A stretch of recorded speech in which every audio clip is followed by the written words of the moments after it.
Thanks everyone. I've got left to right, Clarice, Akunwafo, head coach Lindsay Gottlieb, and Juju Watkins. We'll start with opening statement from Lindsay, and then take questions. Please raise your hand, I'll call on you, and be patient. Thank you.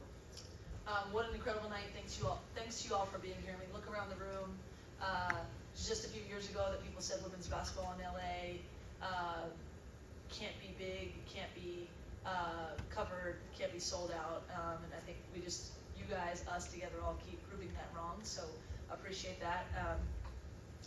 Magical night. Really, really incredibly proud of our team. I said to anyone who asked me prior that UCLA is legit good as people think they are. I wasn't watching film saying, hey, they're not as good as people think. I said they're really good and we have to be better than them to win the game, to earn it. And I thought our players did everything in their power to do that. I thought it was an incredible team win, but obviously I would be remiss if I didn't talk about, these two young women sitting here. No one in our locker room is surprised at the performance that Clarice put on.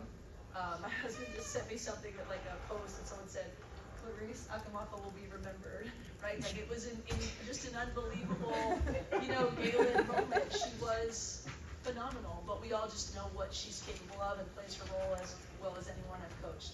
And I know you're gonna ask me a million questions. I didn't teach Juju any of that. Just try to put her in situations to be her best self, and she does most of that work. What I was so impressed with tonight, obviously, was just the mentality she came out with.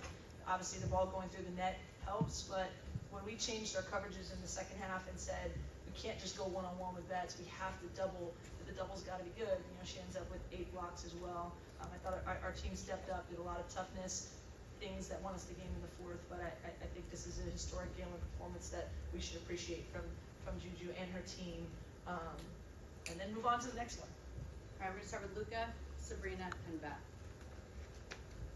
Luca? Oh, there's so much. Sorry.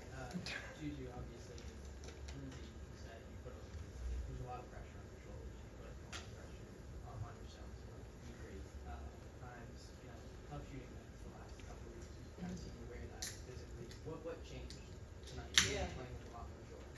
Yeah, I think just to be, just have that youthful spirit like on the floor. I think that's the biggest thing for me.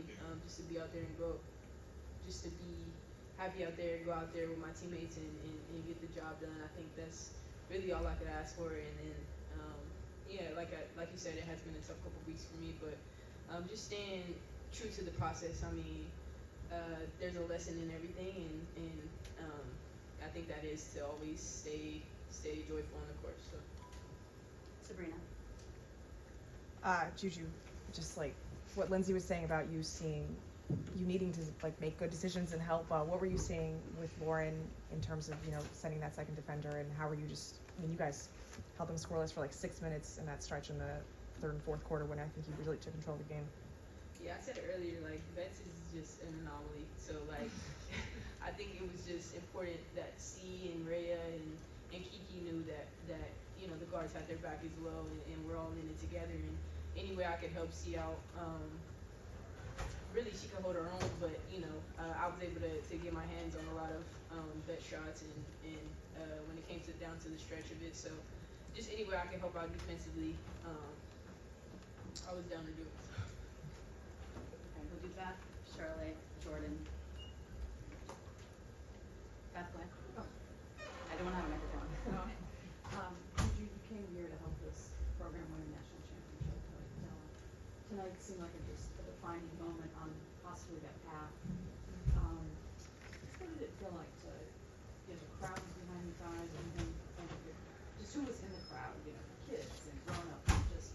It seemed like just everything that you have wanted to have happen here on your path happened tonight. It all kind of came together. And what does it look like to you, mean to you? Yeah, I mean, it's really a dream come true. I mean, not to shout out anybody, but Sanaya Lathan, Monica, OG Monica in the crowd, Issa Rae, Kevin Hart, it was just an amazing crowd and grateful for all the fans. And then, when you have people like that show up, you can't disappoint. So, shout out Monica for that. But yeah, I'm really just like a kid out there and just living out my dreams for. So, Charlotte. I was excited too about mom. Because you bring it up. Would you rate it, how would you say, today's game compared to the rest of the season? Was your, performance today? How would you rate that? And, Clarice, how would you say that about your teammate, her performance today, leading, at their leadership? And Coach, if you wanna add, you can say something. You start. I'm sorry, can you repeat the question, please? Yeah, how would you rate your teammate's performance today? From throughout the season, she has been struggling, but today she stepped up. What would you describe or say about her game? Honestly, Juju is amazing. I didn't even realize she was struggling until now. But every single day she shows up, she's her best, and I appreciate that, and like, y'all see on the court. Thank you. Jordan. This question's for all of you guys, but you guys are gonna face them twice, and them losing, they're gonna wanna come back and get theirs. But why was it important to make sure that you guys win this first matchup? I mean, I didn't say this in the locker room, but I'll probably say it to him. We weren't a terrible team after we lost to Notre Dame, and we're not the national champions tonight. But when you have opportunities in front of you, it can test like where you are. And the one thing I did say to him, we don't talk about the losses a ton, but we've had 2 losses that we didn't feel good about, and we wanted that to be a catalyst for us against a team that hadn't had that feeling yet. Now they're gonna have it too, and it's the next iteration of our games, with them when we face them again. But we've got 3 games before that. They'll be better. We'll be better. It's our only double round match in the game in the Big Ten, so that everyone will learn from the scout. We don't expect it to get easier, but we want to take care of business until then. Then that next one when we play will be the biggest game, but not before these ones that are in front of us right away. Cameron. Clarice, you made things look a lot harder for Lauren than pretty much anybody has this season, and I know she's going to score, but can you talk a little bit about how the team prepared and how you prepared for that? I mean, you have Kennedy playing amazing ball defense and, keeping it away and, getting her fewer touches, but can you talk about how you set up for that both personally and as a team? Honestly, yes, I do my best to shield her and play great close defense, but honestly, the biggest thing is ball pressure, and the guards do a great job of beating the ball. So even if, let's say 1 second, Beth is open, they can't pass ball to her because of amazing ball pressure. And shout out to Juju because she had my back. I know Juju. That got me sometimes, but I know Juju had my back and had that block. So yeah. Thanks. We'll go Sierra, Sorry, Ryan, and then I'm Green. gonna add because she's not gonna say it. It's just a clinic in post defense because we talked about not letting Bets get to her spots. So she is 6'6" and incredibly athletic, and just the work to not get her to spots. But then she also can get deflections and kind of get around and make it tough without lunging and giving her something easy. I mean, we've seen it for a couple years now, and it's as important as any other piece of our team and our singular kind of ability. And she stays ready for when her name's called. We'll go Sierra, Ryan, and then the green. This is for all of you guys. Lindsay, you said after the game that this is a night that you won't ever forget. And I know you're still in the middle of it, but I'm curious if already, if there's any moments today that will be kind of a core memory. I think it's important in a season that's a long journey and we're not at the end to find the joy and recognize the really cool moments when we have them. I think we'd be remiss if you just move on to the next thing. But we know we're not, we aren't champions today. We're not where we want to go. But to just recognize the atmosphere, the crowd, the individual, just growth process things that I see on our team. Literally, I will remember this defensive performance by Steve. We'll be talking about this with our coaching staff, years from now. We will, right? Juju's just heroic shot making and effort and intensity, especially coming after, the million questions she gets, when it does not perfect out there.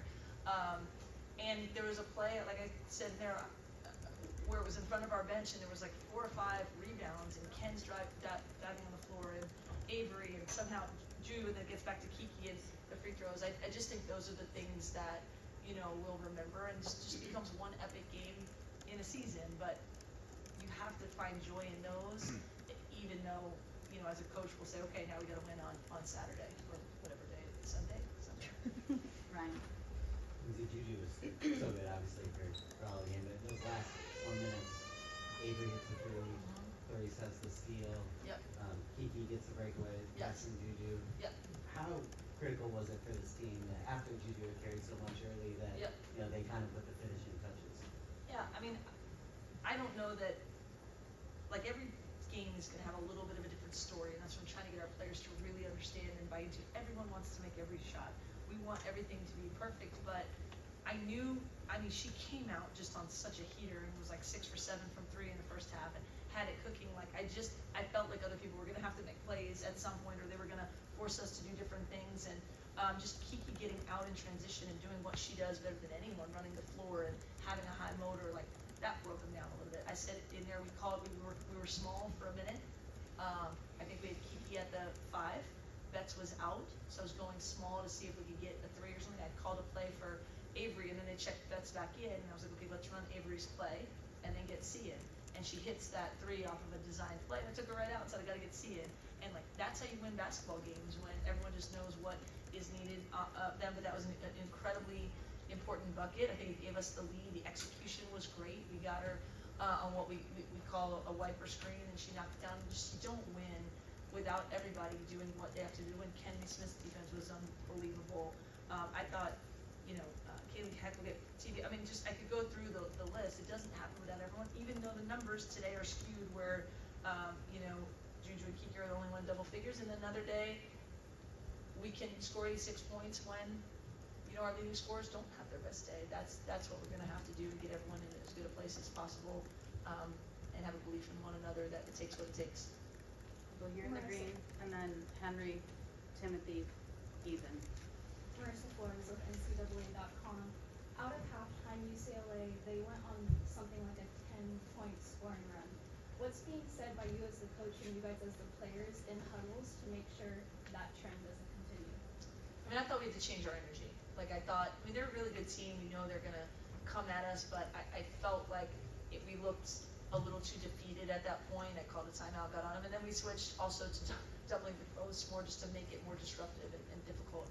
And I thought they were getting on each other too, to just stay locked in and chip away. We obviously had our struggles in the third quarter offensively, but just a couple big plays kept us within striking distance. Like, we're right here, and then, you know, we were able to take it, you know, over the top. Henry. Coach, you touched upon this, but for Clarice and Juju, Kennedy came in with, I think, 3 minutes left in the third quarter. She played the entire rest of the game, and they only scored 10 points after that. So she was picking up full court, she was clapping in people's faces, she was diving all over the place. Can you talk about how her offensive intensity sort of changed the game? Yeah, she's just amazing on both ends of the floor, and I think she really gives us the energy that we need on defense. She rattles the other players so much where they, you know, their minds are scrambled. So she's just such an important part of our team, and I'm glad we have her. And she definitely gives us all the energy we need on defense. Timothy. Juju, I saw you looking at the stat sheet. 38, 11, 5, and 8 blocks is crazy. It's bananas. What does that say about your overall game? What you can do on the floor? Yeah, I think it's just like whatever it takes to win. Honestly, like I didn't plan on having that many blocks, but I think that's what we needed to win. And just any way I can help out, that's my goal. So. Well, Ethan, Scott, Tyler. The question's for Clarice. It mentioned earlier UCLA went on that 10-0 run. Betts had 7 of those 10 points. What was your mentality with you and the rest of the front court to, you know, adapt to that? And eventually, you guys made those changes to get that win.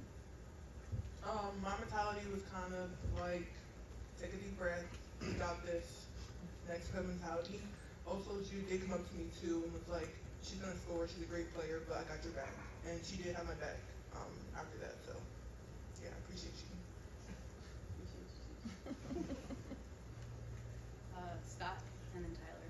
Yeah, with football, it seems like because the transfers and all that kind of stuff, the USC-UCLA rivalry seems collectively a bit watered down than it used to be.